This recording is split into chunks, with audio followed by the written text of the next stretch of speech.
Hello out there. My name is Laolu Akonde, and you are on to Inside Sources. But first, here is my take for today. It's some good news from the president himself. So let us focus today on the joint military action that took place Friday overnight by Nigeria and the U.S. forces, military forces, against the second most ranked IS leader in the world, Abu Bilal al-Manuki. This happened in the Lake Chad Basin. And thankfully, on this occasion, our President Bola Ahmed Tinubu himself was the one that informed us of this Nigeria-US joint military action, unlike the Christmas Day strike of the Americans last year. Here on Inside Sources, we have called out the president on his outright silence on that U.S. military launching of the Tomahawk missiles on terrorists in the northwest of the country last Christmas without a word from the president. But now, the president is taking full charge of communicating with the Nigerian people on this very important kind of issue. So that kudos to him. Now, writing about it yesterday morning, that is this attack against the ISIS deputy leader, President Bola Ahmed Tinubu, who is currently in Lagos, said, and I quote, "Early assessment confirmed the elimination of the wanted IS senior leader, Abu Bilal al-Manuki, also known as Abu Manok, along with several of his lieutenants during a strike on his compound in the Lake Chad Basin," unquote. This was no mean feat, as the U.S. President himself, Mr. Donald Trump, described al-Manuki as, and I quote, "the most active terrorist in the world," unquote. President Trump then added that the Americans are grateful to the government of Nigeria, and now I'm quoting him, "for your partnership on this operation," unquote. And indeed, this elimination of this guy will further ginger renewed efforts by the Nigerian military to defeat the forces of evil and the forces of terrorism in our country and in Africa, where the eliminated ISIS notable leader has been hiding and leading terror attacks. We commend President Bola Ahmed Tinubu, the defense minister, the national security advisor, all the military and security service chiefs in the federal government on this successful operation. And we say to all of them, please keep this going. Keep going at it. While this action will disorganize the terrorists for a while and disorient them, seeing their own vulnerability, it will take sustained, continuous actions of this type to create real battlefield outcomes that can end this fight against the forces of evil. So we urge for the sustenance from the Nigerian military and the U.S. forces. The partnership should go on, and this kind of attacks and dealing with the terrorists should continue on a continuous, ongoing basis. I can't say that one better. Nigeria must prevail. We must prevail against all the existential threats that is against our nation. Nigeria will win. Like we always say, Nigeria will prevail. And there we have it. Inside Sources will be right back. And we're having two segments, opening with a retired Major General Pat Akem, who will give us insight into what had happened on Friday overnight.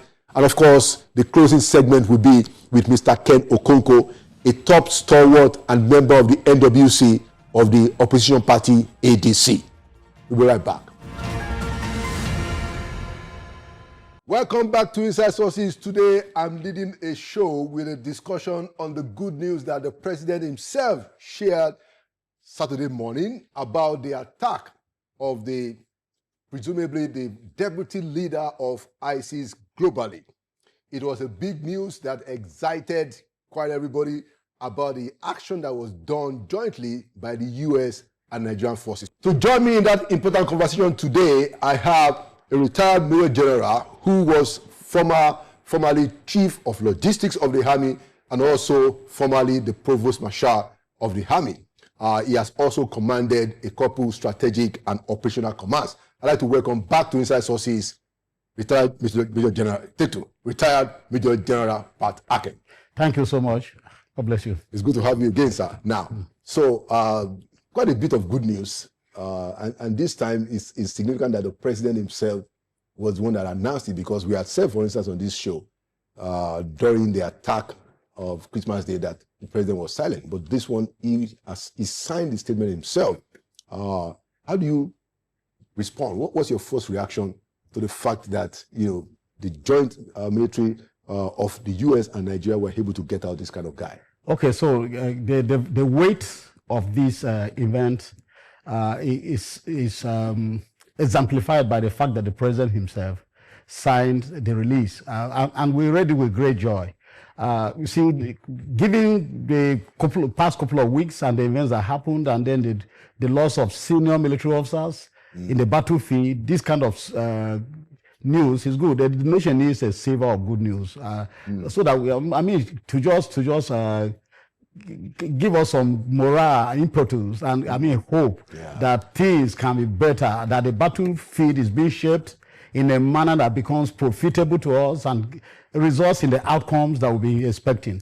So it's good. And then given the caliber of the person that has been taken out, that has a lot of significant ramifications. And going forward, if it is persistent, you will see that the shape of the battlefield will begin to change and give us the kind of results that we are expecting. Okay. So it's good news all around. Excellent. It's good to have that validation from a retired general, because some of us civilians, we need this thing to be properly interpreted, which is why we're having this conversation. So in the statement of the U.S. president, he said that this is one of the worst terrorists in the world, and he also praised the partnership of the Nigerian government. He did, of course, said that the U.S. military is brave, and then noted that Nigerians were also involved, but praised the partnership. So I wanted to ask you that. So how does this help us, in practical sense? How much of this kind of action, and how persistent should we have this kind of action? Okay, so for starters, I'll say that this guy that was taken out, Abu al-Manuk, or Manuki as sometimes he was referred to, was, according to President Trump, the second in command of ISIS. Yeah. So that is huge. But beyond that, this criminal was involved in the Dapchi Gas kidnapping of 2018. So he was a high value target. So he's been around for quite a while. He actually grew up in the ranks. And that is the challenge. When you take out somebody of this caliber, somebody replaces them. So while we are rejoicing, you have to maintain the momentum by constantly attacking them and taking out their leadership, disrupting their networks, disrupting their leadership. But it's significant. And so the fact that Trump issued a statement himself, that speaks to the partnership that is ongoing. Yeah. For a while he's been silent, so people did not know that there were a lot of undercurrents and a lot of workings under the ground, and that is good, because you must work in secrecy to maintain surprise, to maintain intelligence that's been gathered, to maintain secrecy. So it was good that they were working like that. But it shows us that the partnership is on, that it is thriving, that it is alive, that it is ongoing, and it is good for the nation. It's good also. America's that shows the muzzle of the Americans. That shows their reach. That shows the strength of a nation. So it's good all around. And again, we must point out the fact that when you take out somebody of this nature, the rank and file become demoralized, at least for a season. Yeah. At least for a season. And then again, given the scope of the operation that was executed, it's possible that a lot of intelligence was harvested. And so that will be used they will interpret that and begin to plan further operations. The key here is this: is persistence, is partnership, and is precision. And persistence, partnership, and precision. That's how you fight these guys. And that means that you're having eyes that are seeing the battlefield, you're having ears that are hearing, and you are capable of interpreting what you are hearing and seeing into the kind of intelligence that can be deployed for operations. So it's very, very good all around. It's good news for Nigeria. Nigeria has gone through a lot of stress, and is still going through a lot. So this kind of silver of good news, it just makes everybody happy. I had said before that America should not engage in pinpricks. You know, when you just put a pin, draw blood small, and then you move away, that bombing, even if you're not going to be engaging in bombings constantly, because again, you wouldn't want to be doing that in a foreign nation that you are not at war with. But operations of this nature can be executed multiple times, and they will shape the battlefield, they will change the narrative, they will give our troops morale, they will make us, even the nation will be galvanized behind supporting the troops, because everybody loves a winner. When you keep winning like that, people will become very proud of their armed forces, and they will say our armed forces are doing well. So it's good all around. Okay, so you had indicated in your response that this guy that was that's now been eliminated was involved in the DAPG. Do we know whether himself or his group also played any active roles in some of the devastations that were suffered by our military? It's very, very possible. You know, there is an unholy marriage between ISIS and ISWAP. And so, you know, they work together. So unless you are sitting and analyzing intelligence gathered from those of us who are outside, you can't tell exactly, but it's very, very possible that he's been involved. You see, he's second in command of ISIS globally. That's what President Trump said. And that's significant. It means he was carrying a certain level of authority that he could speak and things will happen, that he could give directives and things will happen. It means he was dreaded by even fellow terrorists. It means he was feared. It means he was respected. It means he was exercising command. He was deploying authority at a certain level that was very high. So it's possible that his fingerprints are all over the activities in the northeast and northwest. Interesting. So and this happened in the Lake Chad Basin, which is I'm sure close to the northeast. Now, so that must mean that you know, quite and Chad and Niger exactly, and that area. Now, so two questions in one. How do you think this will affect, you know, the terrorist camp, you know, and then how should the people in northeast and northwest, should they expect that things will begin to get better? You know, is it the right way to think about these things? Okay, so first from the perspective of the terrorists, first, when a high caliber person like this is taken out, there is normally a loss of momentum, and they are dispirited and loss of morale, but it's only for a season. You see, because they are ideological. So the ideology is the fuel that drives. That's if they are ideological. And these ones are to some extent. Yeah, seems so. So that drives it. So what they'll do quickly is a leader emerges. Normally, and this is like a lottery. So sometimes you kill a leader of this caliber and you end up with somebody worse than him. Wow. Yeah. So they will look for somebody that is fierce, somebody that is heartless, somebody that is ruthless, somebody that is committed to their ideology, committed to their cause. That's the kind of person that will emerge. And then so for a season, they will look dispirited and disorganized. Because their high-level networks of leadership, the chain, has been disrupted, because he wasn't the only one that died. We're only talking about somebody high up there. But exactly. He died with a couple of people.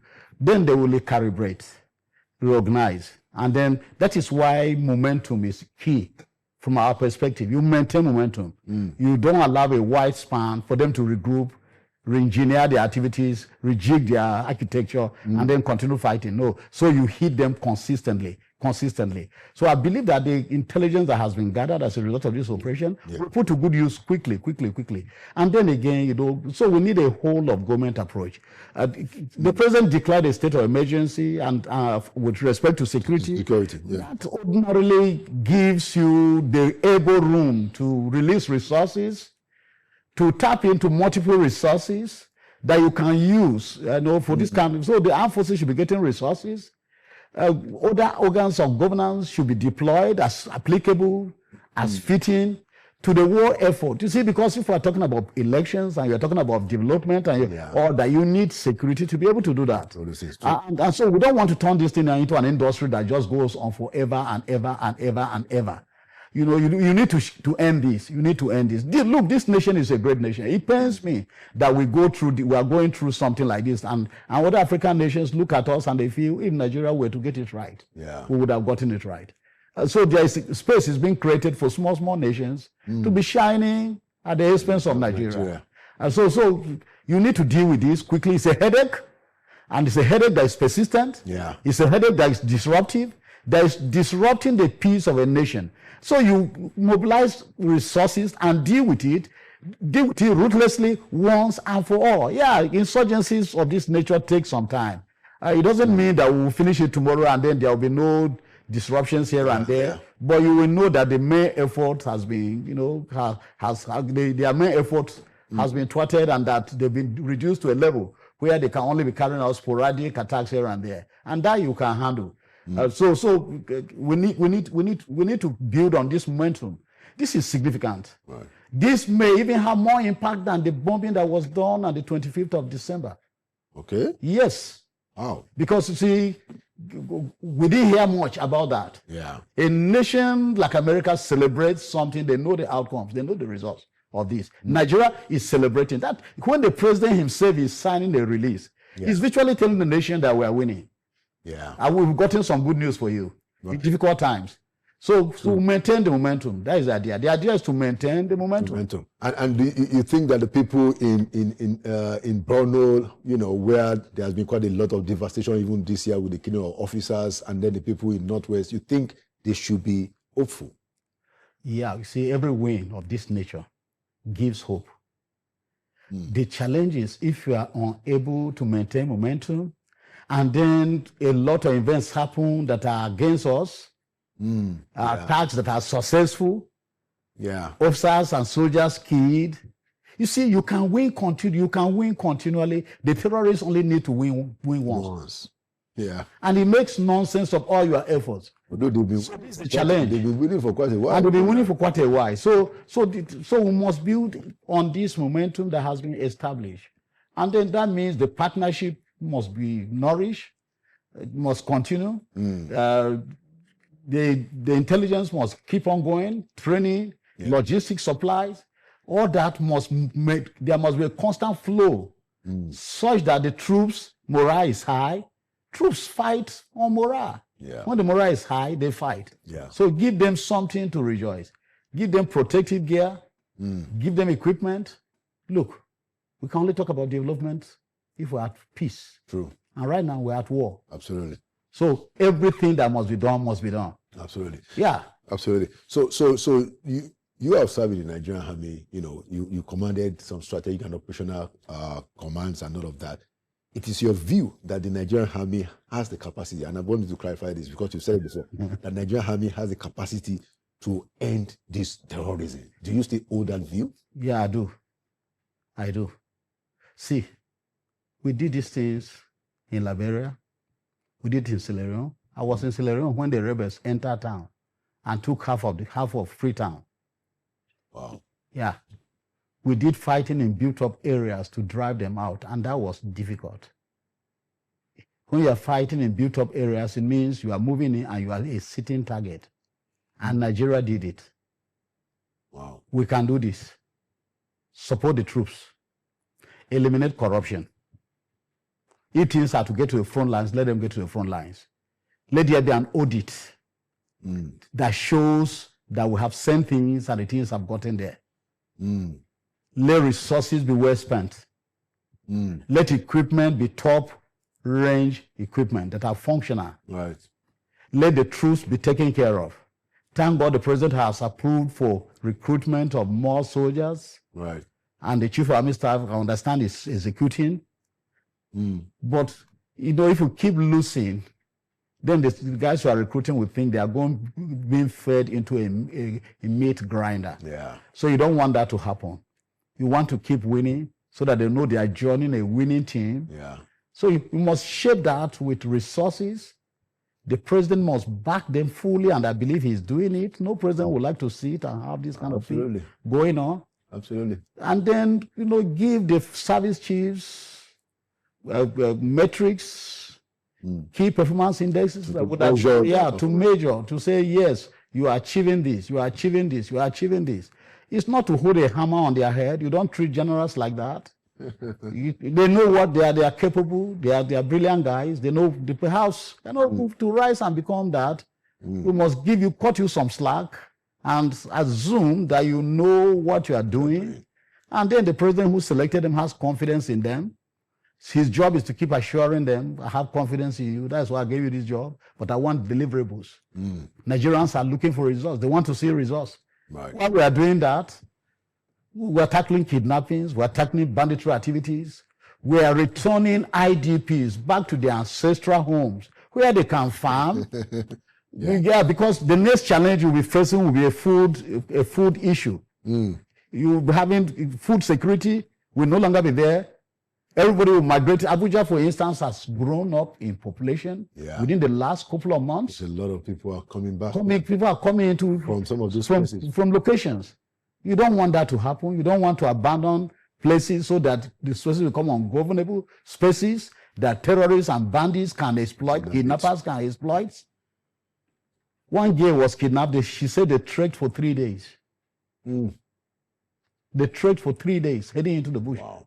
No presence of any. In other words, these guys are moving. Yeah. Our intelligence networks, drones, and technologies should be able to pick those kind of things.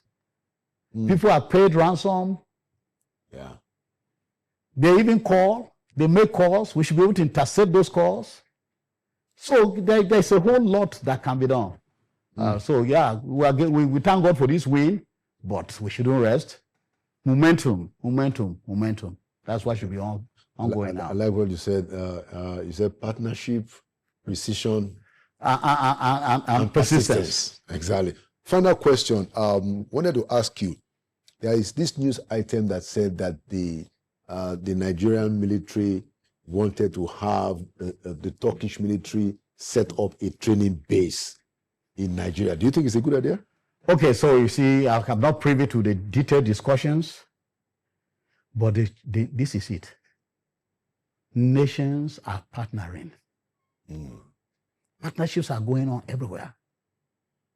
As long as they are profitable, as long as they are in our national interests, anything that can make us win this war without selling our sovereignty is welcome, as far as I'm concerned. Because some of the criticism is that, first of all, wouldn't that affect doctrine? And then, because there has been some... just a moment, so that you respond together.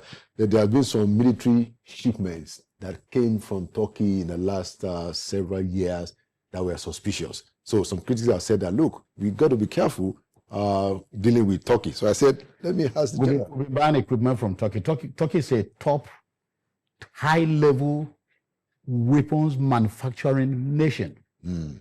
But not the only one benefiting from them. Look, let's get the weapons from wherever we can get them, as long as they get to the front lines and are used. Fantastic. Turkey won't change our doctrine. Okay. We've done courses all over the world. I was in service. I did courses outside the country.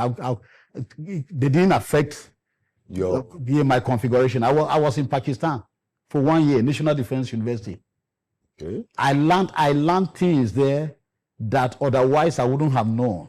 I was a colonel, and I was in the National Defense University on that course, hearing some military terminologies for the first time. So I came back well equipped.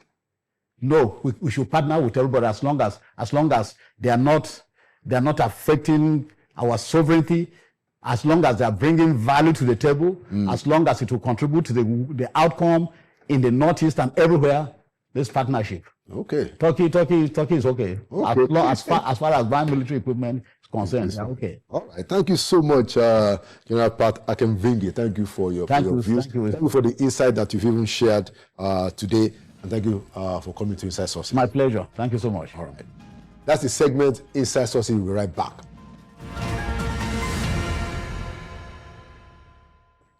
Welcome back to Inside Sources. Today I have back my very good friend and the leading ADC stalwart who has been doing some real damage to the ruling party. Mr. Ken Okonkwo is a lawyer and is also NWC member of the ADC, the main opposition party. Ken, Good to see you again. It's my pleasure always. And thank you, viewers, for joining us. Anyway, yeah, we're going to make it a very important conversation because very deep and bring out some new dimensions to this whole issue. As usual. As usual, of course. So, it's going to be 3 years, a couple weeks, May 29, that President Bola Ahmed Tinubu has been in government. Now, I want to ask you, Ken, is there anything that you guys in the opposition concede that, okay, this one, he got it right, as you give an assessment of the 3 years?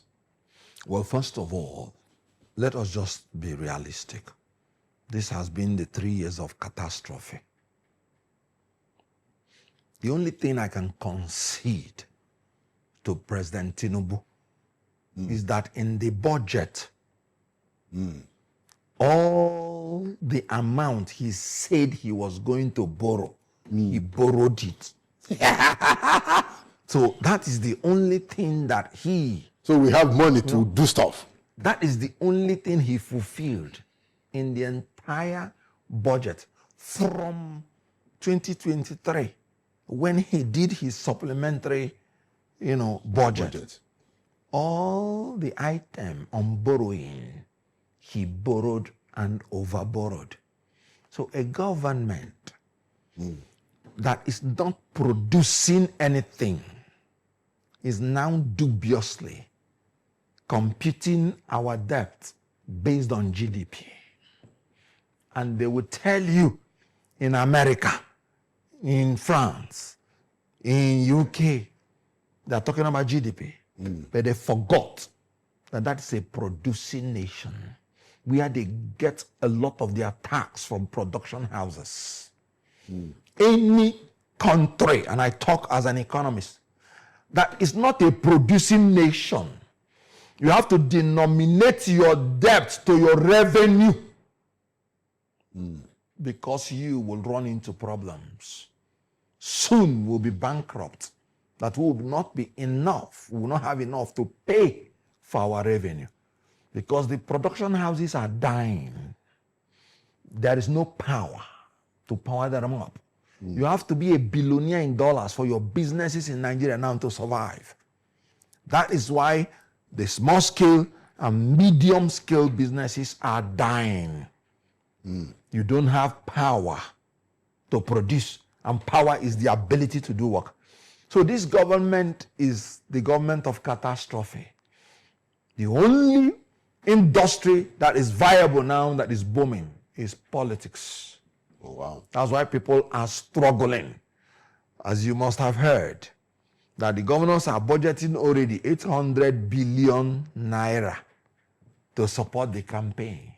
That is the only industry that is blossoming under Tinubu, because he does not want any context in 2027. So he wants to snatch it, grab it, fight for it, and run away with it. And with substantial war chest, like he did in 2027, he thinks he can do it again. So this government, let's start with the most basic thing, because you started by asking, what do I concede to them? And this is the only thing I concede to them. So if what I concede to them is catastrophic, then you can imagine what the rest is. Let's take on the security, for instance. Nigeria has become a killing field. You have 195 countries on earth, and Nigeria is the fourth most terrorized nation on earth by World Bank report. Anybody that goes out of his house in Nigeria, no matter how highly placed, it is only in the hands of God that you are in till you get back. There are places you will tell your wife you're going. Before you come back, she has already become a basket case because she's scared that you may not make it back. Plateau has become a killing field. Tinubu went there personally and said it will not happen again. And before he left there, people are being massacred. And in all these things that massacring going on, Tinubu has not visited one place. One, not two. When he went to Benue, another basket case. I remember the governor of Benue State at a certain point he said, Benue is bleeding. He couldn't go to Yelwata where the incidents were happening. You know the reason he gave? That you have rain and you have bad roads. Yet the children of Benue came out in that rain and bad road to be waving him. He stopped at Makode. He attempted it again going to Plateau. He stopped at the airport and told them there was no light. So you have a president that not only that he has failed to secure people. Kwara State used to be one of the most peaceful in Nigeria. It has become a killing field that you are seeing Kwashoko in IDP camp. People who are running away from lack of security in Kwara. Terrorists are now manning some local governments. In Niger State, they've started blowing bridges and infrastructure, meaning they are evolving as a military, military apparatus, military terrorism. Because when you start talking about ambushing our security, when you start talking about planned work, they are no longer terrorists that do hit and run. They now do hit and stay in Tinubu's government. So I don't need to tell you, in Southwest, they are crying. You recall what happened in Ibadan, in the national park, where people went, terrorists, and killed people. You know how many Yoruba kings that they have killed, assassinated. Same thing in the southeast, and in the north. So, but here is the point. I am troubled because Tinubu, not only that he's not solving the problem, it looks like he does not have the mind to solve them. For any problem we have, let me address the issue of power. First of all, Tinubu anchored his re-election on the provision of power for Nigerians. He said, if I do not give you power, do not vote for me. We do not have power. And if he were to be a man of honor, he would not even run. If he were to be the British Prime Minister, he would not even run. Because in that basic thing about power, he has not given Nigerians. But here is my concern, that not only that Tinubu is not giving us all those things, but that he is trying to build another kingdom for himself and his family to shield himself from the failures of his government. In the issue of power, he has devoted 20-something billion naira to build the solar energy so that Aso Rock will be getting its source of energy from solar. How would he then know what people are suffering by the absence of power? Okay. And something is troubling me Yeah, I want to wrap it up in that particular issue. Okay. Have you not noticed that it looks like he's building Aso Rock to become a life president? Why? I mean, No, why are you insulating yourself from the problems of the society? okay. Can't you see the amount of security that his own family members are using when they're going on the road? That even Wole Soyinka say is enough to go and fight to stop a queue in another country. Wole Soyinka is associate. Okay, yeah, I mean, Ken, You know, so I am beginning to be concerned.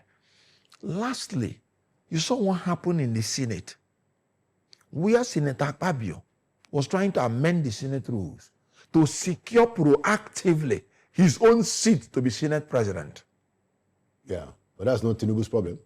Oh, so you do not know that if they can amend the rules of the Senate to perpetuate themselves in power, that is a road to amend the Constitution to perpetuate Tinubu in power. Okay, all right. What will Tinubu not get from this National Assembly? Okay, all right. Very, very, very critical very scathing and very introduction, scaring, you know, and situation. I mean, not that I expected less from you, Ken. No. But let's try to look at it from a different point of view. So let's hear what he said.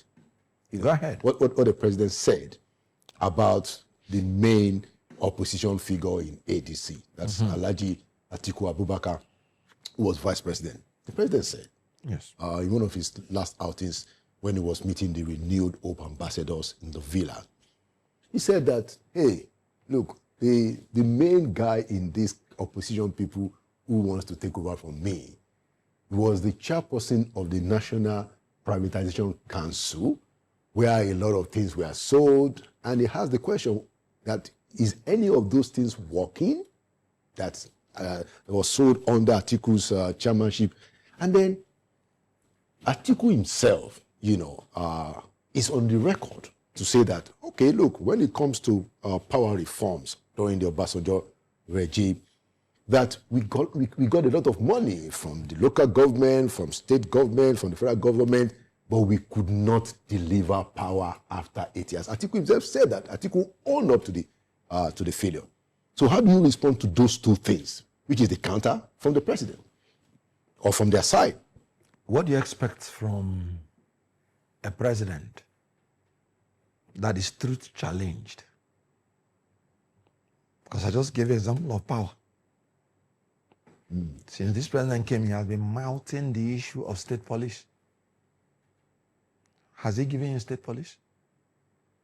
With 32 governors. With Senator Pabe in his pocket. He could get anything that he wanted. When we entered this government 6 months into Tinubu's regime, I said he will not give you state police because he would want to use federal police to manipulate election. So I just want you to know that a president that cannot even fulfill his own statement is talking about privatization. I will just give you one example for you to know that one of the best things that have come to this country is the privatization program. Before Obasanjo came, it was only Nitel that we had. And before 6 months, it was privatized. What a success story. Nigeria is one of the best nations now that operates in internet. That people are even saying we are overdoing it. Privatization. When Obasanjo, before he left, he wanted to privatize the refineries. They had actually sold to Dangote. It was reversed. I wish it stood. Because eventually Dangote now built his own. And since that time till date, that the government has been pushing money, almost $20-something billion, to repair the refineries, gone down the drains. When something is privatized, it goes into private hands. It is no longer the government. So what this failed president failed to address is that as it was in the private hands, the government was not spending anything again for those companies. And whether they succeeded or not was no longer the business of government. If those refineries were in private hands, the government wouldn't have spent $20-something billion, even if it was not working. Okay. So the privatization saved this country a lot. And it's no longer the business of the government whether it works or not. The business is that you are removing the hand of government from the businesses, and most of them are not viable. Well, that would be There's something I say. Ken, just a minute. Go ahead. You know, just so we integrate ourselves. So if we say that, you know, which is a fact, that once you privatize, it's out of the hand of government. Sure. The power sector itself is largely privatized. So why wouldn't you then concede that the president doesn't have any power to actually deliver on the promise that he made? Because these are now private companies, just using your own analysis. No, very well. And you would have to apologize to me that it's not my analysis you're using. You forgot that our problem is not production. Our problem is transmission. And sorry to say it, foolishly, they still maintain the transmission company in the hand of the government. Why government entered into a lot of problem is that they entered into agreement. But that's not with the the decision. production. It's not the decision of Tinubu. No, that was actually the decision of the PDP, not to privatize not transmission. Obasanjo, not At some point we have to check. The privatization came after. Yeah, but I see your point about transmission still not privatized, but distribution is wait, and there are quite a lot of the issues in the power sector is about the infrastructure for distribution that those guys in the discourse are holding on to. So my argument is that if you're going to say a privatized company is not the responsibility of government, then you have to give the president a slack. That is what I am saying. We entered into problem because we entered into agreement with the Gencos that no matter what they generate in terms of power, the government will pay, whether the government is using it or not. That is where we entered into those trillions of debts to them, because they generated a lot of megawatts. Stranded power. Good. Now, you can't talk about distribution when the transmission is not there. That's it. You are distributing what is transmitted. So the problem is in transmission, where we would have even 13,000 megawatts and we're transmitting only 3,000, 4,000. Yeah, I see that point, but my argument also is that the infrastructure of the distribution itself is not even capable. To be able to distribute even what is transmitted. Even what is transmitted, the discourse is in instances are unable to distribute. That's part of the problem. You are right about transmission. Very good. But it's also correct that in instances, the distribution company themselves are not able. Good. I mean, people are still buying transformers, Ken. Yes. I agree with you. And I'm telling you, sorry to use this word, because I don't know a better word.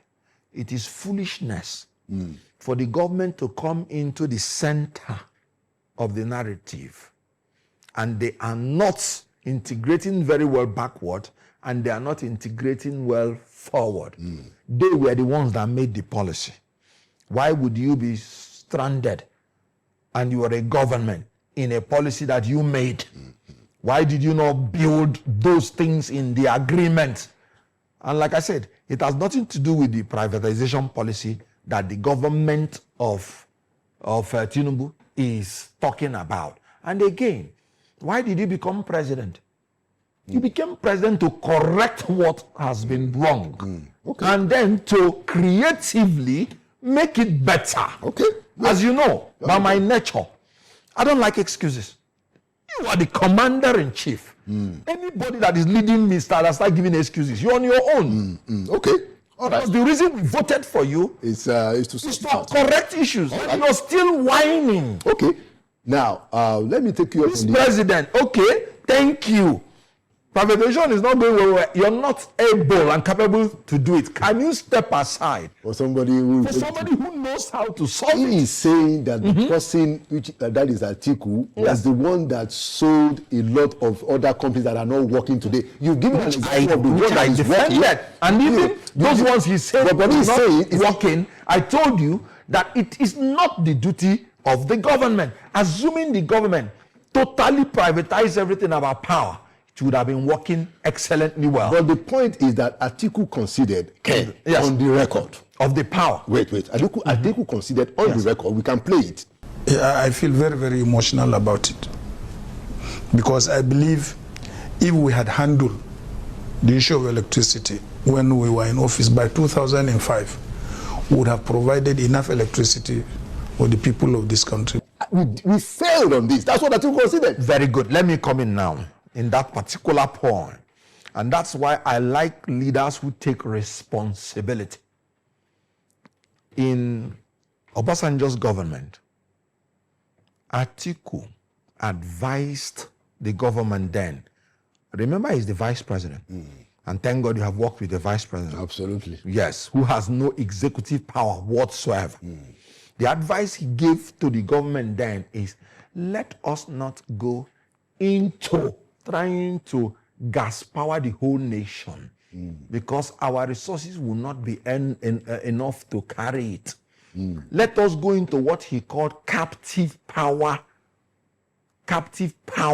program. You know why? Yeah. When you come to North Central, you use the energy that is available and build the power in North Central. If it is solar, that is the best. Right.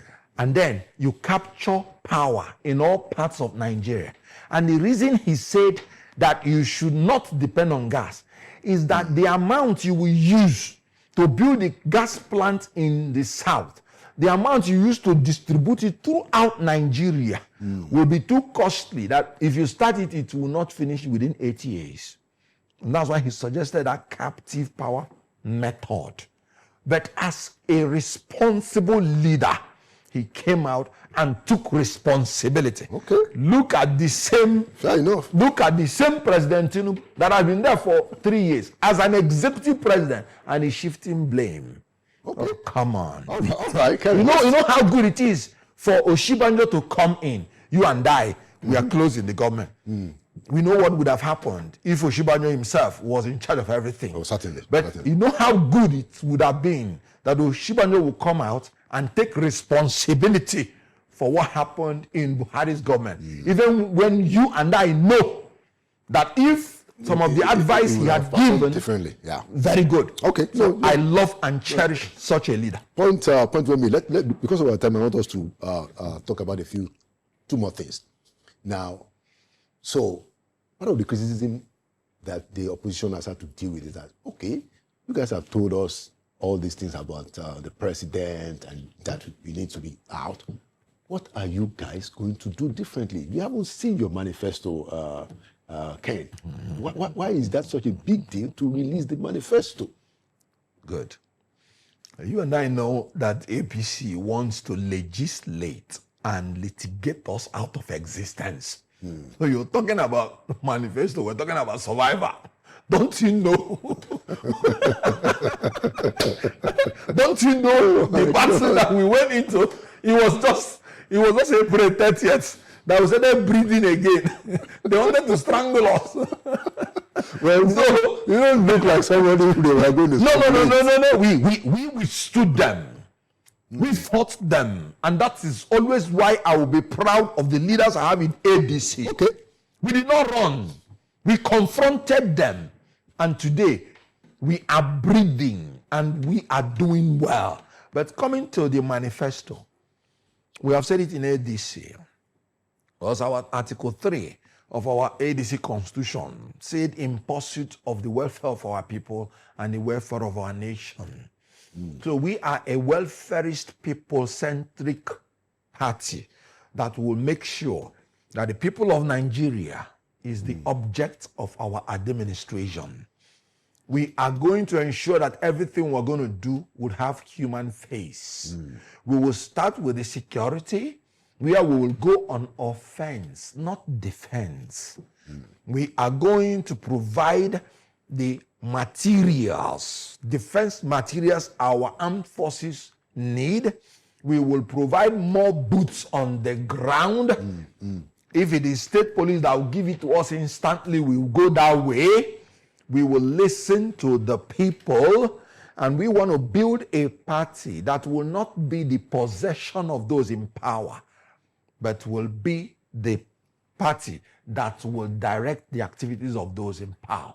Okay. We want to build a government we own, not a government we will be a possession to. All right. Because of our time, Ken. Okay. Because of our time, because our time is fast spent, and I want to ask you one last question about the departure of Obi and Kwakwanso from the party. Now, there was a lot of expectation and hope, when we had this Ibadan summit, and everybody, including Mr. Obi and Alhaji Kwakwanso, said that, look, the opposition is going to unite and have one single opposition candidate for presidency. But I think less than a week after that, you had Messrs. Obi and Kwakwanso leave ADC, and now you have Makinde, who even hosted the meeting himself. He has declared to run for president. So you're going to. There are talks that President Goodluck Jonathan, might also throw his hat in the ring.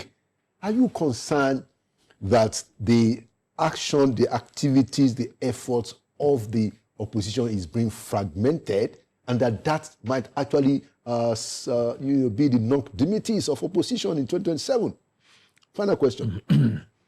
Well, all the comments you made are fair comments. But anybody going into anything that is made of human beings must anticipate that such a thing could happen. When we were forming the coalition, in one interview I had in one media house, I told them we're not going to have a problem when we are coalescing first, but immediately we start talking about who becomes who, and because of who will be who. In other words, when the contest for power comes, I'll say you will start seeing the problem. The differences and the conflict you're wishing for, you will start seeing it. And that is because I've been close to some of the leaders, and I was aware from beginning, no matter how we coalesce, that some of those leaders are not going to be part of the final journey. You always knew. When I came to ADC, from the first meeting I attended, when we were consulting, when they consulted me, I told them Peter Obi is not going to contest under this platform. Wow. Before the unveiling.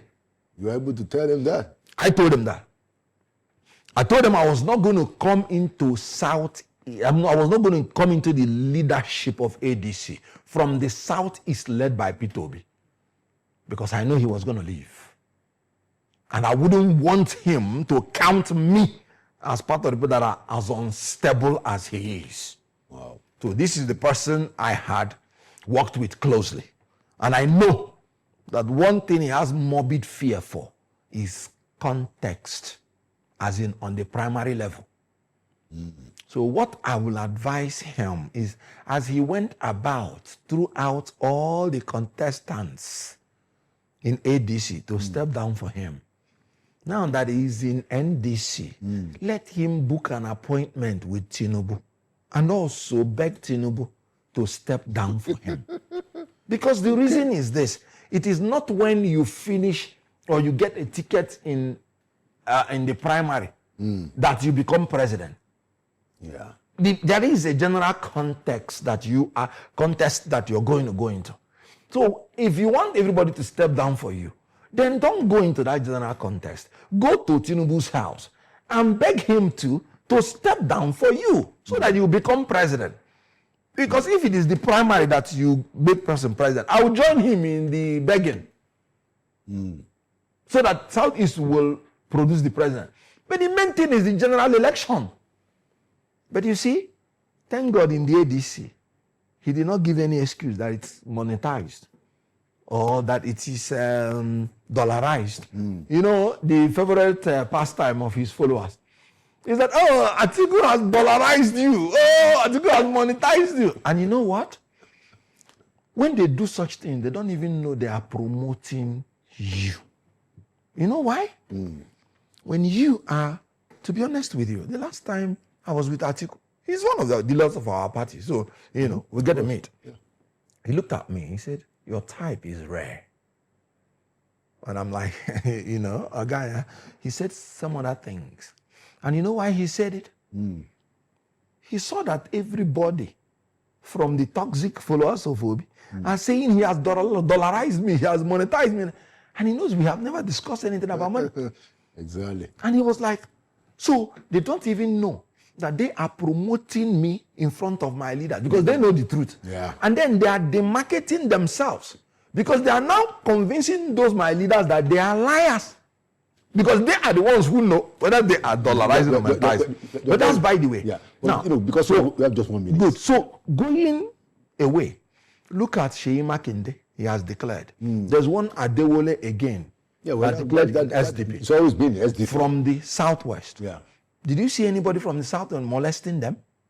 But if you say you want to contest in Igbo land, in another party, you will see some of these obese street urchins embarrassing the person, abusing the person. Hey, you're a sellout. Hey, you're a betrayer. Hey, no, Igbo people do not do like that. And I gave the example of 1979, where Dr. Nnamdi Azikiwe, being in NPP, still respected his brother in MPN, and eventually became the vice president, and he still aligned with them, and they gave us Speaker of the House of Representatives, even when we did not win federal election. That is how a people should be going. So what I am saying now is that the opposition will still win the election, because as we are moving together, we will still be negotiating. And at the end of the day, assuming that all these people are going to contest, assuming Peter Obi, Sheyi Makinde, and Adewale, and there is one candidate from the north. Yeah, possibly Jonathan. And then possibly Atiku Abubakar. Who do you think will win? Okay. All right. I like your optimism. No. Look, ADC is going to win 2027 election. All right. We see. So it's just 7 months away. We are waiting. How many months is January? We are waiting. So when we bring our, because I don't know who the candidate will be. When the candidate because now they have emerges, Amici is also. Yes, and Amici is very strong guy. He's very strong guy. He knows how he does his own things in the primary. And he does have quite a bit of track record. He's sure. Yeah. And these are the kind of people I respect. Okay. He stood by his words. He's in ADC to contest. He doesn't run away. Yeah, and he's there. He's there. And he wants to fight the primaries. So he's not begging. If Peter, my brother, was in ADC, and you believe you have Kokwanso, why didn't you align both of you and then bring in your fight? And put up a fight and win Atiku. And everybody will support you, and we have a pathway to victory. What is his pathway to victory? Anyway, very, very, very good point, and it's always good to have you, Ken. The time is fast spent, but of course, this is going to be a very ongoing conversation. January is just where we're already May, so Absolutely. We're talking of maybe 7 months from now. It's going to be happening. Thank you so much, and thank you for your frankness. Thank you for your incisive analysis, and thank you for the passion that you bring, and thank you for always coming to Inside Sources. Thank you very much. All right. I appreciate it. Thank you. And there you have it, another edition of Inside Sources. Like we always say, Nigeria will win, Nigeria will prevail, partly because we will keep going at the main issues of the day. My name is Laolu Akonde. Thank you for watching, and by the grace of God, I'll see you on Friday.